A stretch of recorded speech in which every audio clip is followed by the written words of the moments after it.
በመጀመሪያ እግዚአብሔር ስም የተባረከ ይሁን። አባቢ ተባረክ፣ እማሚ ተባረኪ፣ ጉባኤው ይባረክ፣ ሰንዴ ስኩል ይባረክ። ዛሬ ስለ ኢየሱስ መወለድ በመጽሐፍ ቅዱስ ቃላችን እናወራለን። ስለ ኢየሱስ መወለድ በመጽሐፍ ቅዱስ ቃላችን የሚያወራው የሉቃስ ወንጌል ምዕራፍ 2 ከቁጥር 5 እስከ 20 ያለውን ነው። የመጽሐፍ ቅዱስ ቃላችን እንደዚህ ይላል። ጸንሳ ከነበረችው ከእጮኛ ከማርያም ጋር ይጻፍ ዘንድ ወጣ። በዚያም ሳሉ የመውለጃዋ ወራት ደረሰ። የበኩርንም ልጇን ወለደች። በመጠቅለያም ጠቀለለችው። በእንግዶች ማረፊያ ስፍራ ስላላገኘች በግርግም አስተኛችው ይላል እና በዚህ ሰዓት ማርያምና ዮሴፍ ለመጻፍ ወደ ሌላ ቦታ እየተጓዙ ሳለ የማርያም የመውለጃዋ ወራት ይደርሳል። በዛም እያለች ትወልዳለች። በእንግዳ ማረፊያ ቦታ ስላላገኘች ሕፃኑን ልጅ በግርግም ውስጥ በጨርቅ ጠቅልላ ታስተኛዋለች ማለት ነው። በዚያም ምድር መንጎቻቸውን በሌሊት ሲጠብቁ በሜዳ ያደሩ እረኞች ነበሩ። እነሆ የጌታ መልአክ ወደ እነርሱ ቀረበ፣ የጌታም ክብር በዙሪያቸው አበራ፣ ታላቅ ፍርሃትን ፈሩ። መልአኩ እንዲህ አላቸው፣ እነሆ ለሕዝቡ ሁሉ የሚሆን ታላቅ ደስታ የምስራች እነግራችኋለሁ፣ አትፍሩ። ዛሬ በዳዊት ከተማ መድኃኒት እርሱም ክርስቶስ ጌታ የሆነው ተወልዷልና። ይህ ምልክት ይሁናችሁ፣ ሕፃኑም ተጠቅልሎ በግርግም ተኝቶ ታገኙታላችሁ። ድንገትም ብዙ የሰማይ ሰራዊቶች ከመልአኩ ጋር ነበሩ፣ እግዚአብሔርንም እያመሰገኑ ክብር ለእግዚአብሔር በአርያም ይሁን፣ ሰላምን በምድር ለሰም በጎ ፈቃድ አሉ። እና በዚህ ሰዓት እረኞቹ ጌታ ኢየሱስ መድኃኒታችን መወለዱን አላወቁም ነበረ። ከዛም የጌታ መልአክ ወደ እነርሱ በሚመጣ ሰዓት በጣም ይደነግጣሉ። የእግዚአብሔርም ክብር በዙሪያቸው አበራ። መልአኩም እንዲህ አላቸው ይላል፣ አትፍሩ፣ ጌታ ኢየሱስ መወለዱን ልነግራችሁ ነው በሚላቸው ሰዓት እነሱም በጣም ደስ ይሉና ክብር ለእግዚአብሔር በአርያም ይሁን ይላሉ ማለት ነው።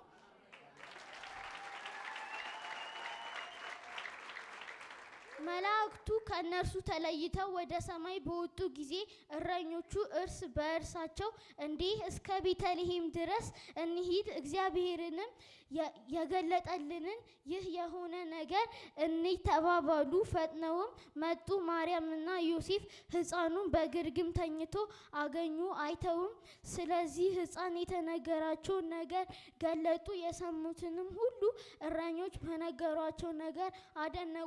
ማርያም ግን ይህንን ነገር በልቧ ይዛ ትጠብቀው ነበረ።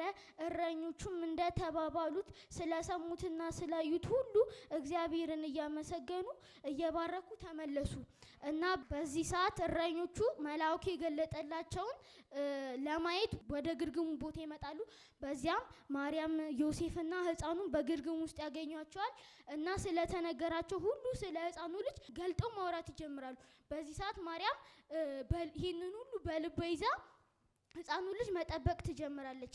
ከዛ እነሱ ስላዩት ስለሰሙትና ስለ ሁሉም ነገር እግዚአብሔርን እያመሰገኑ ወደ መጡበት ተመለሱ። እና ከዚህ የመጽሐፍ ቅዱስ ቃላችን መረዳት ያለብን መልእክቱ ስለ ኢየሱስ ክርስቶስ በየአገሩ በየሰፈሩ እየዞርን መስበክና መናገር ስላለብን ነው።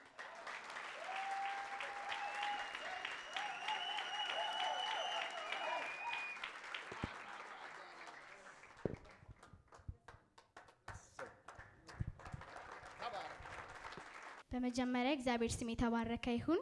አባቢ ተባረክ፣ መሪዎች ተባረኩ፣ ጉባኤው ይባረክ። ስሜ ወንጌል ዮሐንስ ይባላል። የመጣሁት ከታዳጊዎች ክፍል ወይም ከዲ ክፍል ነው። ዛሬ የማቀርብላችሁ ግጥም ነው። ያው ክፍል ውስጥ ከምንማረው እግዚአብሔር ቅዱስ ነው፣ እግዚአብሔር በግርማ የተሞላ አምላክ ነው ከሚለው ትምህርት በመውሰድ የገጠምኩት ግጥም ነው። ልናይ ልንዳስሰው በቁጥር ልንገልጸው እንኳንም አይተነው በምስል ልንስለው እንዲህ ነው እንዲያ ነው እያልን ለማውራት በምስል በቡርሽ እንኳንም ልንገልጸው የክብሩ ደመና እንዴት አሳይቶን የክብሩ ጽብረቃ እንዴት አሳይቶን የቅዱሳን ቅዱስ ቅዱስ እግዚአብሔር እረማን ነው ያየው ስላንቺ ስላንተ ሰው ሆኖ መምጣቱ አምላክ ሆኖ ሳለ በበረት መወለድ ይሄ እኮ የእግዚአብሔር የመውደድ ጥግ ነው። ይሄ እኮ የእግዚአብሔር የፍቅር ጥግ ነው።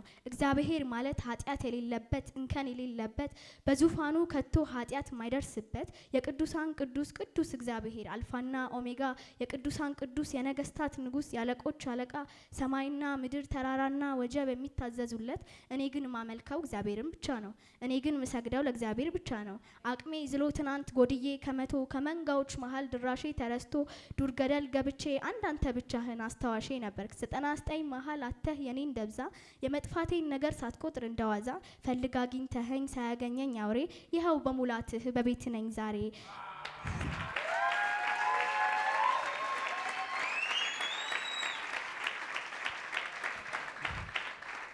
በእጆችህ ያለሁት ጉያህ ያደረከኝ ካይን እንዳልሰወር ከፊትህ ያኖርከኝ ካጠገብህ ስርቅ ዘውትር የማታምነኝ ሰው አላወቀም እንጂ ያግልገል እኔ ነኝ። ያው